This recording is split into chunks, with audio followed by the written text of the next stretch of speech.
We're now on number 3 on TEK 7.9a. Angelo built a rectangular chest. He measured the chest and found that it has a volume of 576 cubic inches. In the chart below it, we see the length has a question mark next to it. So that's what we're going to be solving for. The width says 8 inches, and the height says 12 inches, and the volume says 576 inches cubed. It asks, what is the length of the chest? All right, so now we need to write our formula for volume for a rectangular prism, like we always do. Write our formula first. V for volume equals big B, which is area of base, times height. In this case, since we have a rectangular prism, we can say that the 576 is where the volume would go. And that equals the length times the width, which makes up our area of base.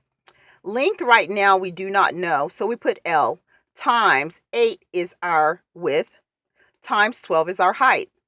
Now let's solve so that we can isolate this variable L.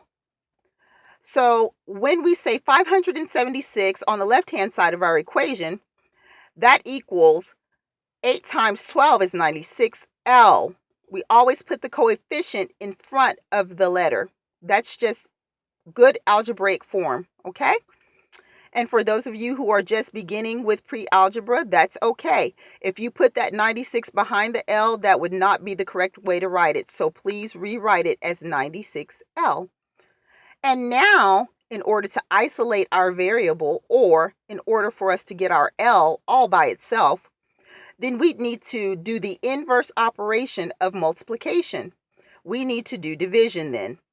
So 96L would be divided by 96, and 576 would also be divided by 96 because we'd keep our equation in balance. When we solve and do our long division of 576 divided by 96, we get an answer of 6 inches for our length. B is your answer.